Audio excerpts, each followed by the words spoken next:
Hey y'all, welcome to another episode of Black in the Saddle. My name is Abriana, and in this episode, we are going to talk about grief. And I don't know if you can hear from my voice or if you're watching on YouTube, I am going to make this not necessarily a very heavy episode, okay?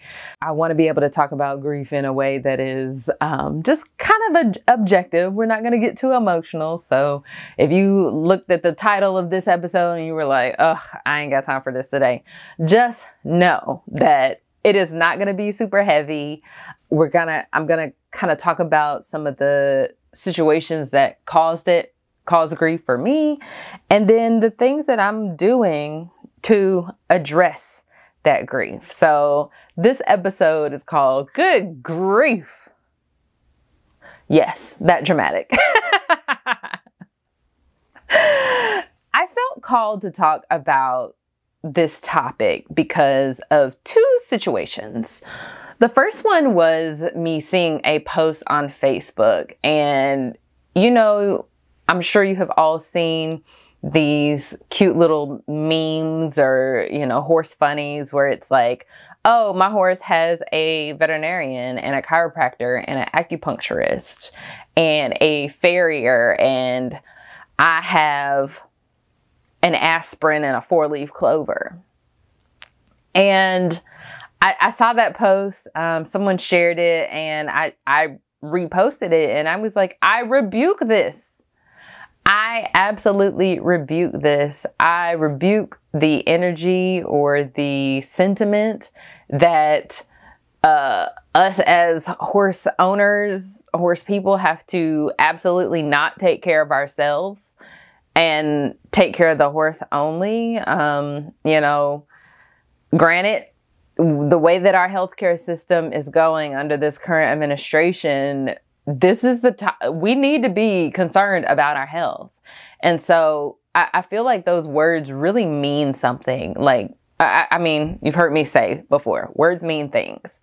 And I think that when we share stuff like that, even in jest, it starts to kind of put some artifacts on your subconscious to say, oh yeah, I'm just fine. I'll be fine. Or, my horse has this thing, but I'm not going to take care of myself. And I just don't believe that to be true. It might happen when you're not necessarily having that awareness to really take care of yourself, because we do love these animals so much. But we need to take care of ourselves for our horse, for our relationship with the horse. And so that's kind of what I'm going to be talking about today. The second thing that made me think about this is because I got back on TikTok, woohoo. And I came across a post by Tamika. I know her Instagram handle is Tamika the Horsewoman, but I'm not sure if it's the same on TikTok. It should be, but I don't know. And she was talking about how she was having a really challenging training time with her horse, and she was not enjoying her experience in that moment, but she was still riding and she was still showing up and she was still pushing for this vision that she had of a successful relationship with her horse. And those two things just got me thinking, along with some other conversations I've had with people, but they just got me thinking about what happens when our hopes and dreams don't align with our truth and don't align with the reality that we're experiencing. I think those are the conditions for grief. So in this episode, we're going to talk about when grief shows up. I'll share a little bit about how it showed up for me and how I'm working myself through that. And I'll share with you my 90-day recommitment plan, which is on day 88. Okay. I'll tell you why I'm counting down in a second. And that'll be it. So let's get into it. So words mean things. So what does grief mean? Grief, according to Webster's, according to Merriam, grief is a deep sorrow. It can be connected with someone's death or the death of something.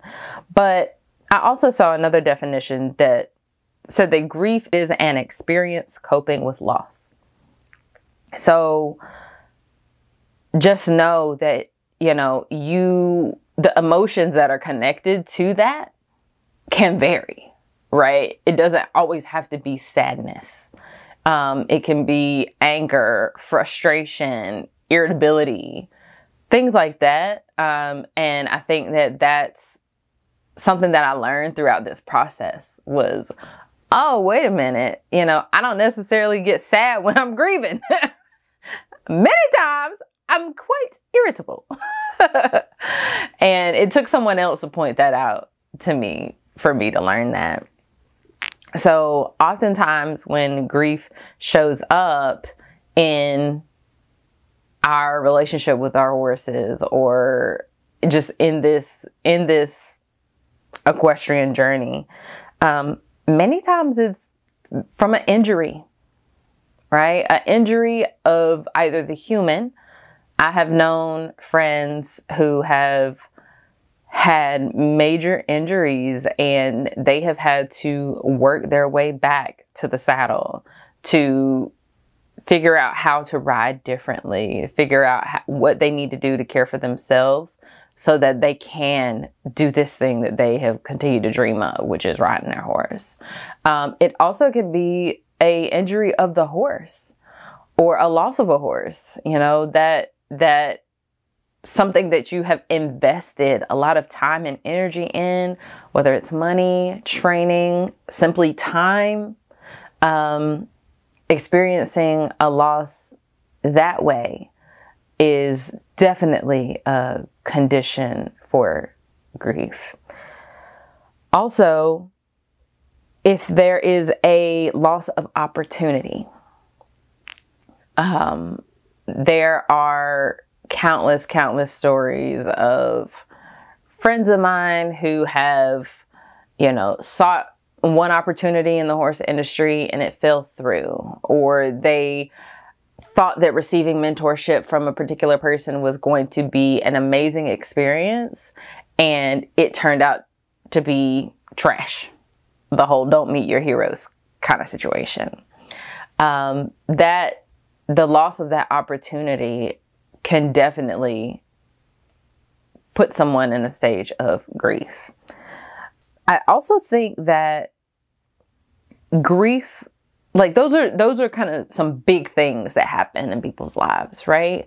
But I think that grief can show up for you in the small things that pile up over time, that are disappointments, inconveniences, challenges, just minute things that just keep piling up.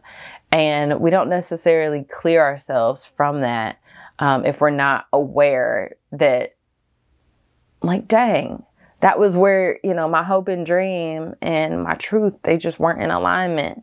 And the disappointment that came from that, I didn't necessarily process that.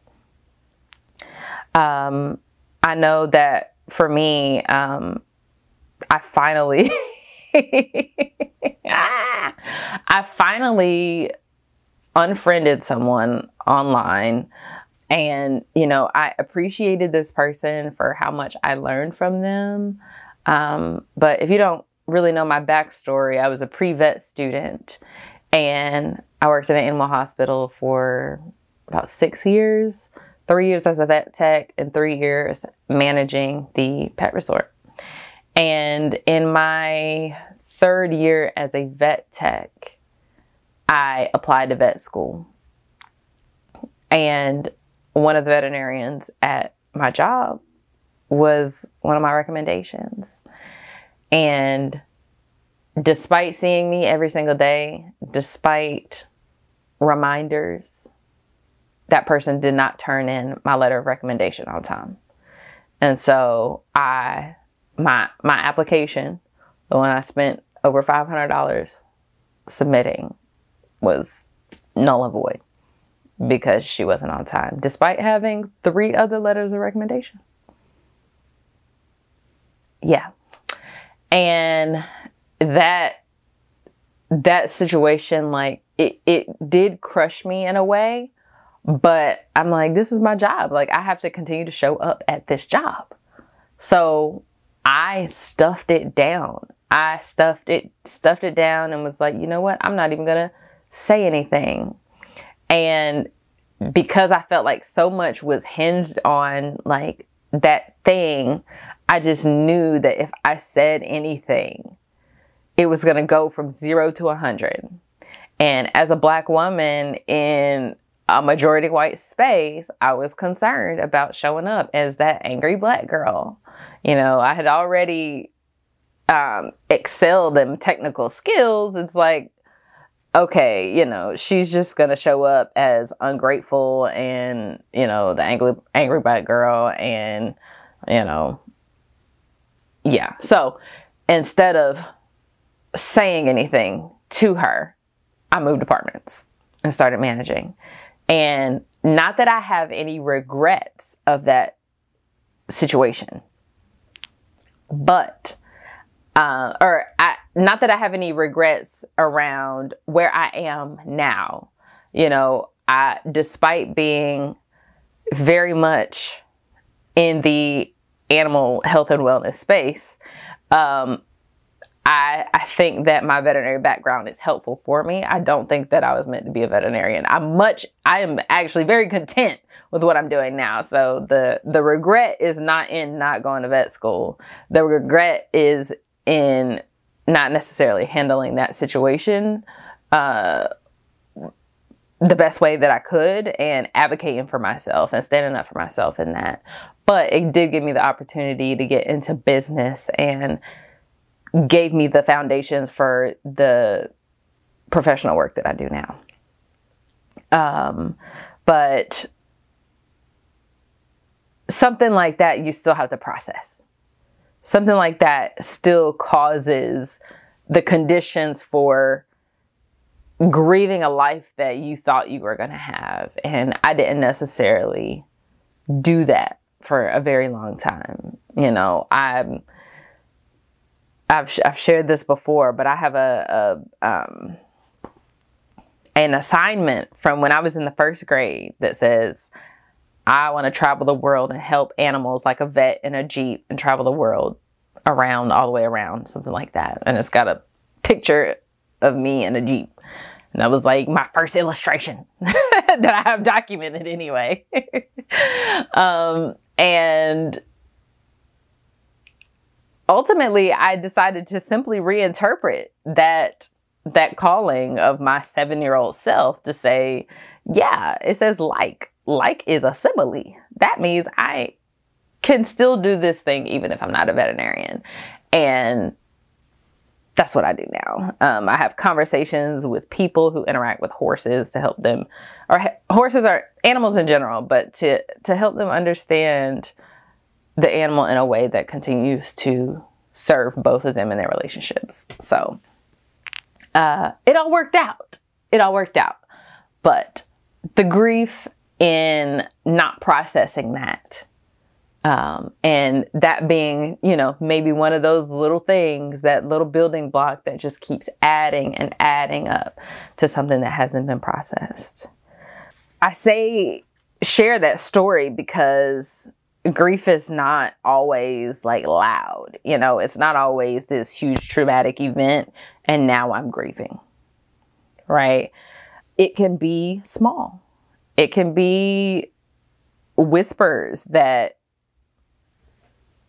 pile up. Like I said before, I didn't notice grief in myself recently until I had a mentor point it out to me.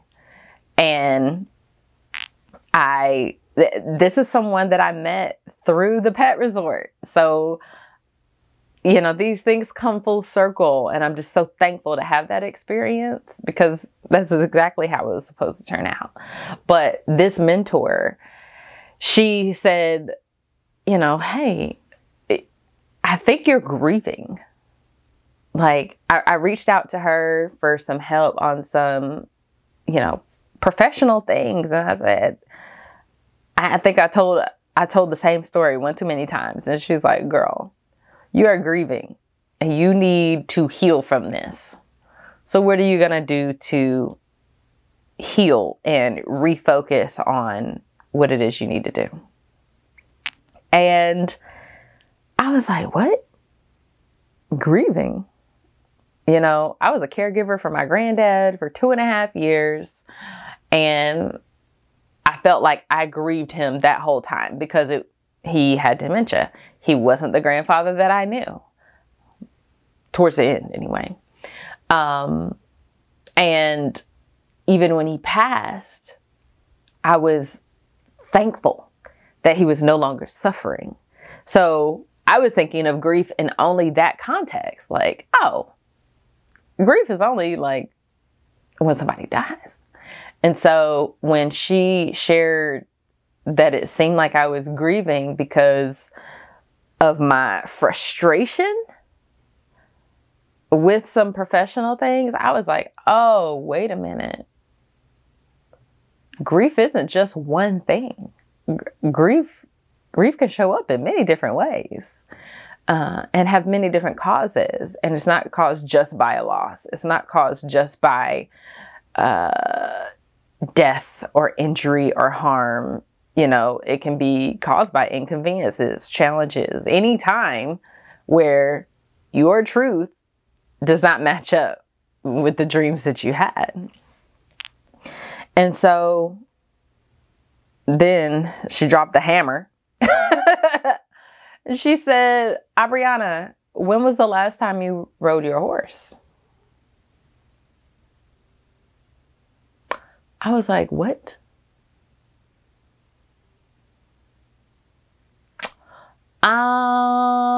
Not this year. And she looked at me. She was like, what do you mean? What do you mean not this year? And I was like, yeah, I get it.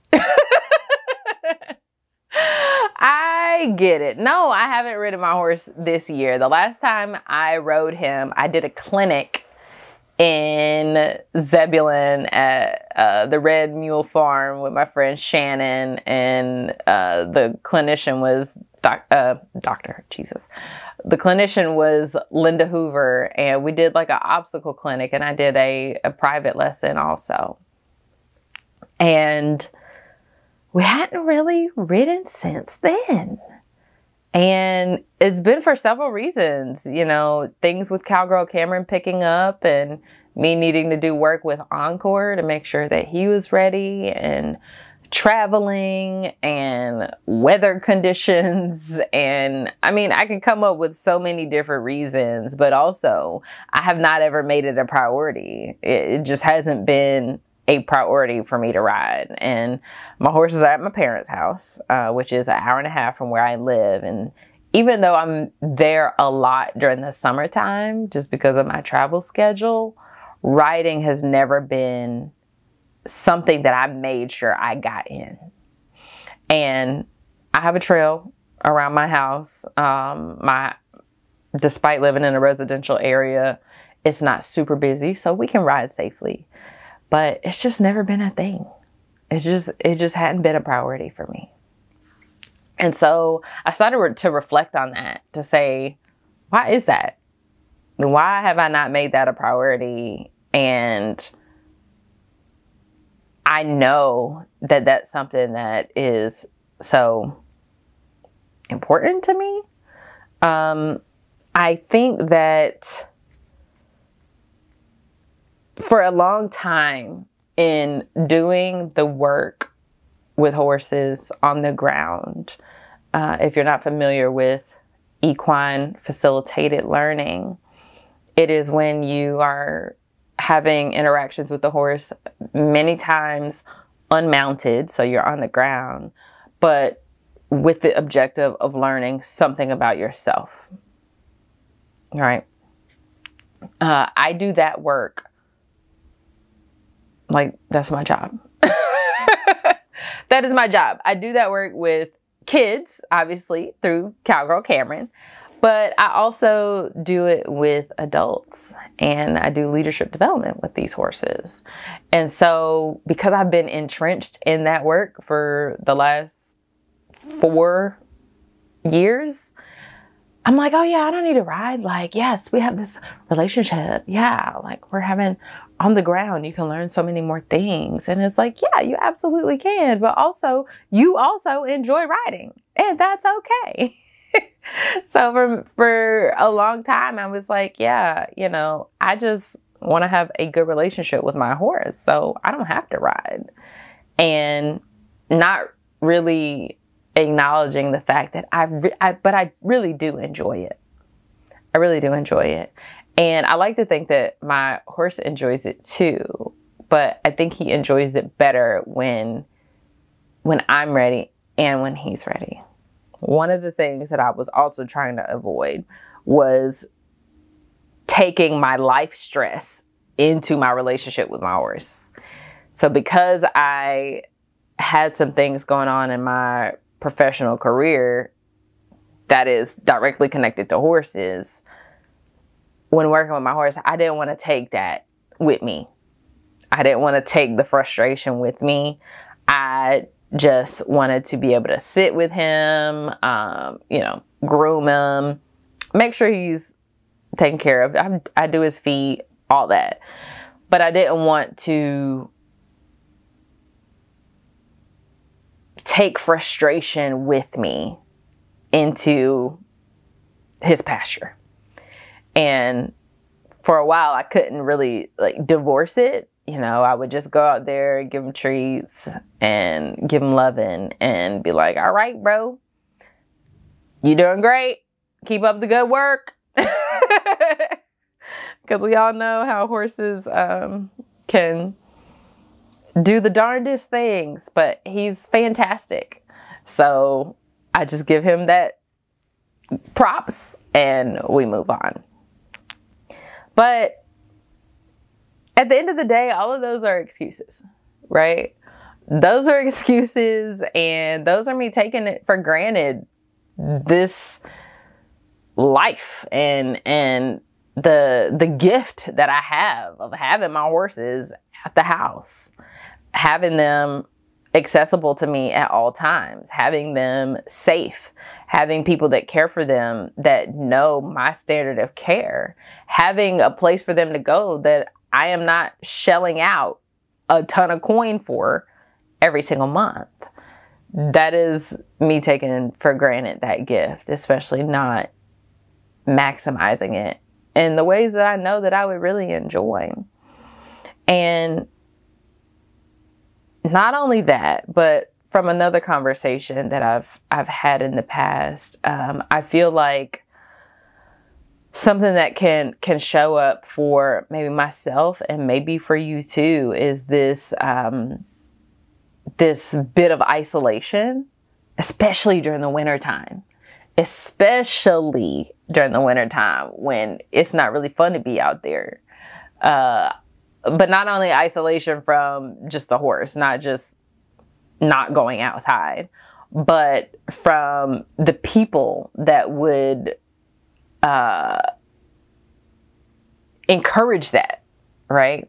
They would encourage those interactions with your horse because they're riding their horse too.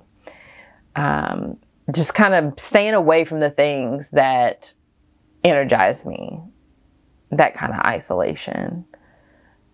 I think that all of those are just excuses to not remind myself of one of the things that I really enjoy, and one of the things that restores me, and one of the things that brought me here to this podcast, Black in the Saddle. Like, girl, you black and you're not in the saddle. I know it's a euphemism, but still, you're not riding. So I am on a journey to change that. Not just for myself, not just for my horse, but for the sheer principle I want to be a better person. And I know that I'm a better person when I pour into myself. So I have come up with this 90-day recommitment plan.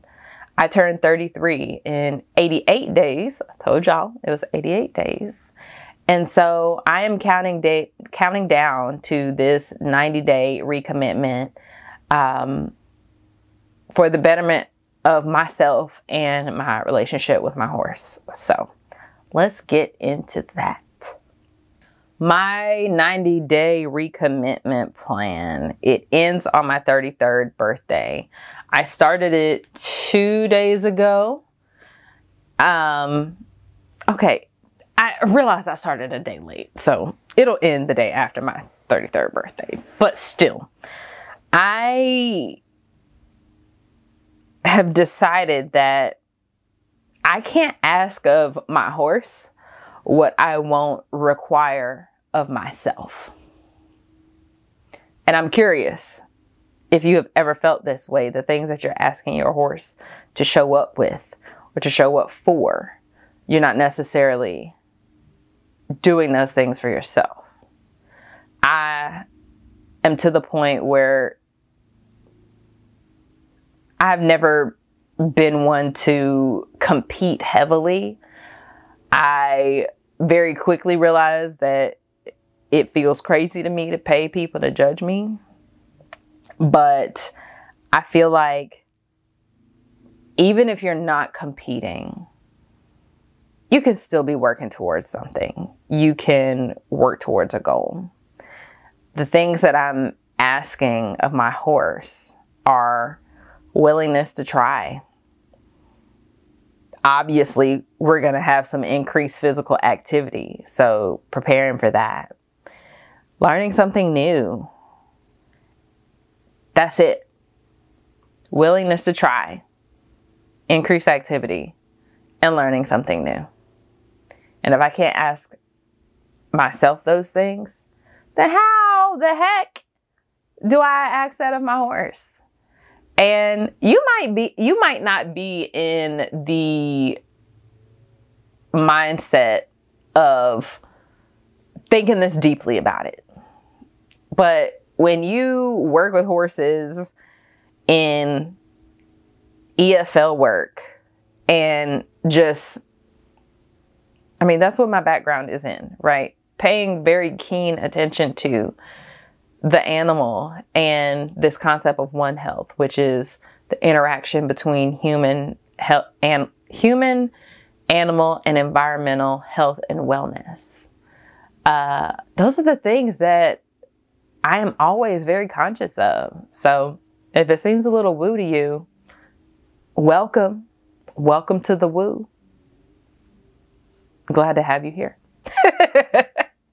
But if I'm going to ask myself or my horse to be willing to try this with me, be willing to, he's been a pasture fluff for quite some time. He living with his grandparents. So he gets fed snacks and then he's not asked to do anything really. So we gonna have to get back in shape, and I can ask him to get in shape if I'm not in shape myself. So now I have to work into this plan what that is going to require of me. And then for me also, it's not just physical. It is also mental, social, and emotional. These kind of facets of this 90-day recommitment, because I am a human and I live in the human world. He lives in the pasture. So there are some things that I am also doing to support me in those ways. So there is a very much holistic approach to this 90-day recommitment. And if you're interested in preparing your own 90-day recommitment plan, I will have something, a download that you can use to kind of guide your thinking and help you come up with that plan. You can find that in the show notes or in the caption or comments, or just go to the website. But in order for me, or in order for this to work, I'm going to have to create some sort of goal, right? The goal primarily is, to do this for 90 days. But I feel like many times when goal setting, you are looking for the outcome. You are setting a goal for, we are going to accomplish this thing. And I have learned about myself that those kind of goals don't motivate me. Because especially in the world that we live in, things change so quickly.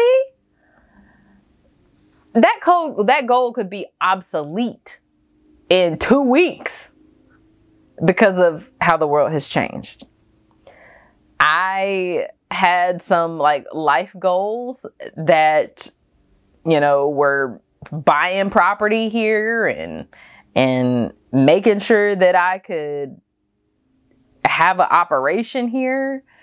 And as of recently, those goals have changed, especially after visiting Thailand and taking a 20-minute speedboat to an island that has horses in an arena. Wait a minute. We can do this anywhere. I'll get into that in another episode. Y'all let me know if you want to hear more about that, but we'll talk about that later. But I won't say no longer, but I'm being more selective about how I set goals, knowing that the goals don't necessarily have to be a particular outcome. I think there's a difference between outcome goals and process goals. And what I'm doing here is setting goals for the process, not necessarily the outcome. The outcome will happen either way. What I need to be focused on is sticking to the process. And so that's what I'm creating these goals around. That's what this 90-day recommitment plan is committing to this process. My goal is to do these things for 90 days or have these things happen within the next 90 days. In that, I have to come up with a way to acknowledge the progress that I am making. If you are going to make process goals, you have to be able to acknowledge the progress you are making so that continues to reinforce you completing that process. So for me, if I'll share, one of them is kind of like a 75 medium. I can't do 75 hard, okay? I'm not working out twice a day. I don't have time. I don't have time to be sweaty multiple times a day. But in that, I want to do 10,000 steps a day. And so my goal and part of that process is getting at least 7,000 to 8,000 of those steps done before 8 o'clock in the morning. So I have been walking with my dogs to get those steps done early so that the rest of the steps are just natural steps that are just in my life for the rest of the day to reach that 10K a day. And I have been documenting that or holding myself accountable to that by sharing things that I'm thinking about while I'm walking on TikTok every morning. And I think that this notion of other people holding you accountable for something is not the same as you holding yourself accountable. We have seen this with the politicians that are on the news right now. Many times people are like, yeah, we're going to hold so-and-so accountable. We're going to call them out and say, this is what you have and have not done. What we have also learned is many of them don't care. So how is it that we hold someone else accountable for something that they're not willing to hold themselves accountable for? Yeah, that don't make sense to me. So in a way, in developing this 90-day recommitment plan, you need to find ways that you can hold yourself accountable.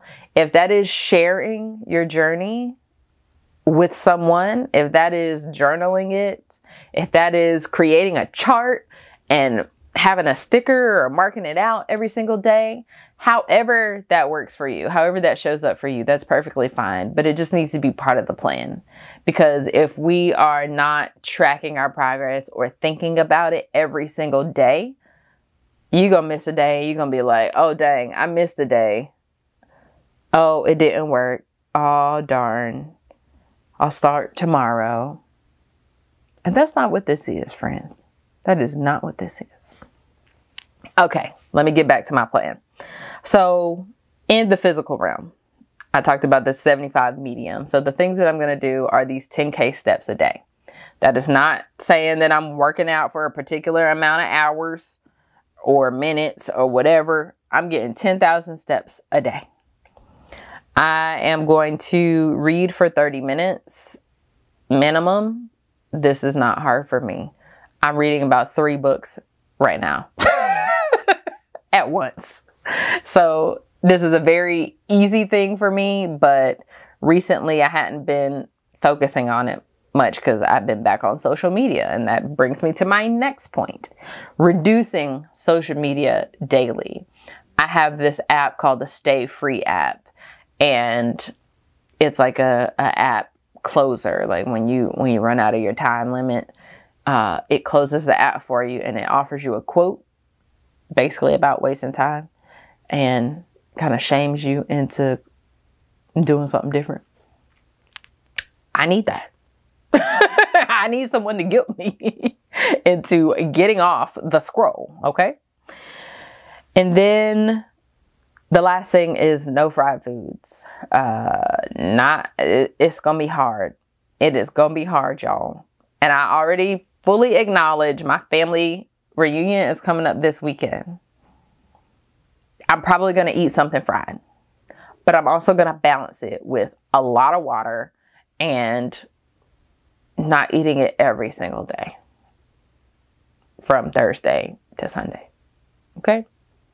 So that's going to be a little blip in the 90 days. I'm not going to let that deter me from my plan. All right. When it comes to working with Maestro, my horse, in the next 90 days, I want to book 3 lessons. 3 lessons. I have the trainer, Linda Hoover, that I've worked with in the past. And I was just telling her, you know, I just want to be better for my horse. So I want to build up my self-awareness to how my body is moving when I'm on him and the different cues that I'm giving him and what, you know, he hasn't never been to a different trainer. He's not finished in any way. So how can I ask for things differently or ask for them in a way that I have never asked for before that makes sense for him? So I may book all 3 lessons with her. I may find someone else to book a lesson with. Not 100% sure, but in the next 90 days, we're going to book 3 lessons. And then at there's a lake that's not too far from me called Jordan Lake. That's actually where our family camp out usually is held, but not this year. Jordan Lake has I think it's Jordan Lake Trail Access Association or something like that. But the North Carolina Horse Council has been working diligently to increase horse trails across the state. And at Jordan Lake, they have been cutting additional horse trails, and you could only ride on these trails during not hunting season, which is like right now. So I want to go ride there because they just opened up a new loop. And I think there's like a 5-mile loop, a 4-mile loop, and a 3-mile loop. So I want to go ride at the lake that is 20 minutes away. So in order to do that, I need to clean my trailer and clean out my tack room. I have been, you know, just from the winter time, I threw the blankets in there. I threw the water trough heater in there. I need to clean it out.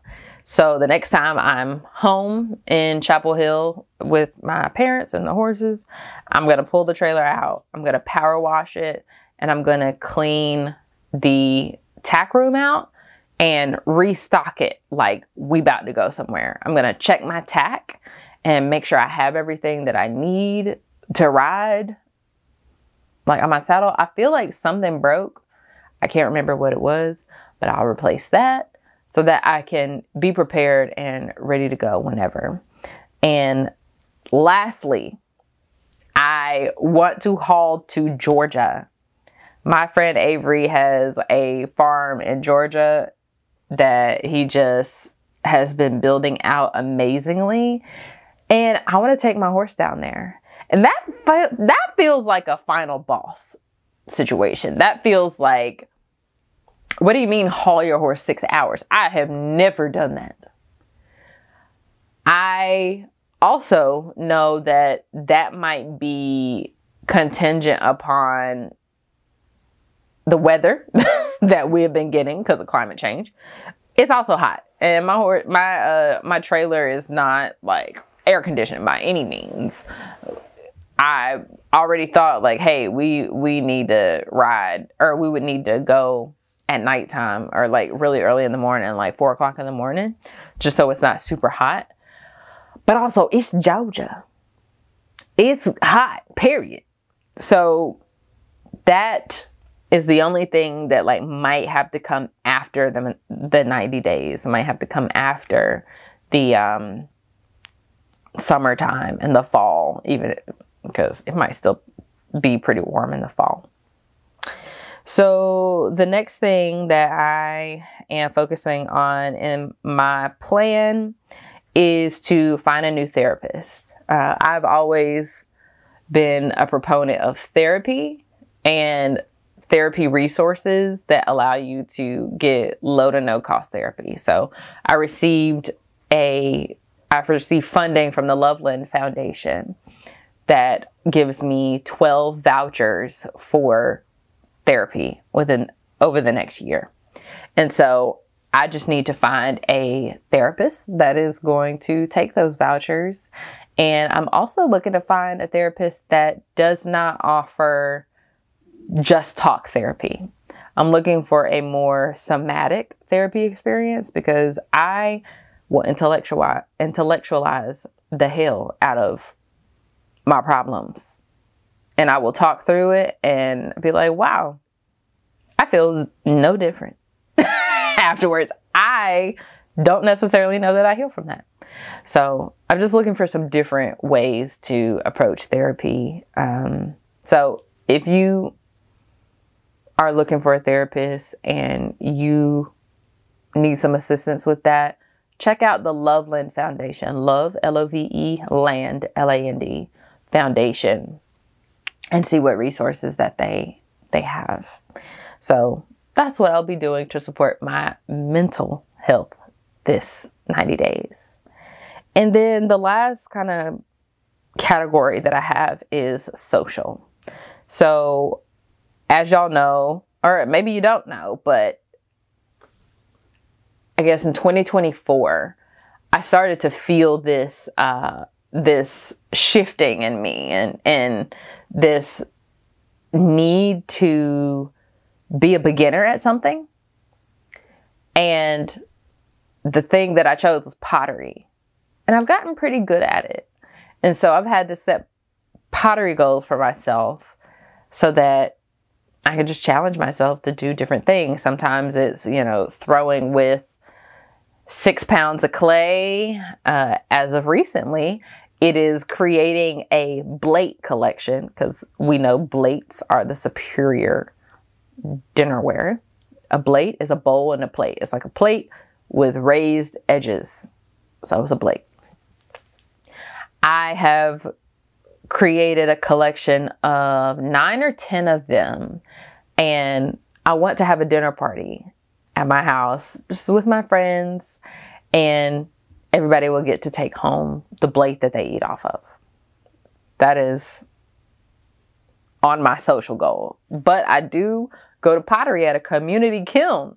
So I can't necessarily say when these plates are going to be done, but they'll probably be done within the next 6 weeks. That's my local dinner party. But I also am going to be going to London for work in the end of October. So I'm working now to find a place to have a dinner party there, because I know a lot of this audience, the Black in the Saddle family, there's a lot of people in the UK, and I would love to have a meetup there and do dinner and connect with some brands that might be interested in treating these Black horsemen and women to an amazing experience somewhere in London. So I am working on that as well. And then lastly,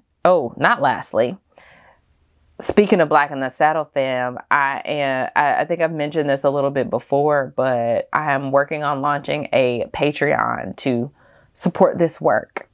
I got some really dope things coming down the pipeline, some more virtual events, but I also want to do more in-person events and create a community platform that is not a Facebook group, but also acknowledging when I need help with things.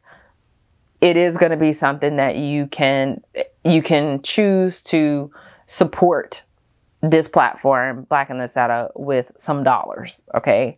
That's one of the things that I'm working on. And I will let y'all know when that's ready. And lastly, I am going to hang out with my good friend, Martha, and we're going to go to the Chincoteague Pony Swim. And the way we're going to do it is definitely a way to remember. We're going to have to document this process. Yeah, I think this year is the 100th Chincoteague Pony Swim. So it's going to be a little crazy and we're going to have fun. So that's part of my social category. That's all my social category for this 90-day recommitment plan. I think for the emotional category, it is doing things like this. It's having transparent conversations with family and friends to be more clear about what I need. You know, I am the eldest daughter in every sense of the words. And I'm always taking care of things, right? I don't necessarily share what I need or it. Growing up, if you were super needy, it was like, you can't do this yourself. I still combat that spirit every day. And my friends will tell you, I'll say, did you Google it? Very quickly. But actually saying what I need and talking about what I'm dealing with and what I'm carrying and letting people show up for me like I have showed up for them. That is the last part of this 90-day plan. So if you would like to commit to your own 90 days, you know, those are just some of the things that I'm focused on. You might notice this is not something that's super stringent and super strict. I don't have a dissertation for what I'm going to do. I think it being very manageable and something that I can be excited about is very important to the success of this recommitting to myself and my horse for the next 90 days. So if you have any questions or any insights, let me know. And I would love for you to share either in the comments or DM me on social media to let me know what you're focusing on for the next 90 days and how I can support you in that journey. Thank you so much for tuning in to another episode of Black in the Saddle. Don't forget to like us where you can like us, subscribe where you can subscribe, follow where you can follow, and share this with a friend who needs some help processing some of the grief they might be experiencing in their journey. Thank you again, and I will see y'all in the next episode. Bye.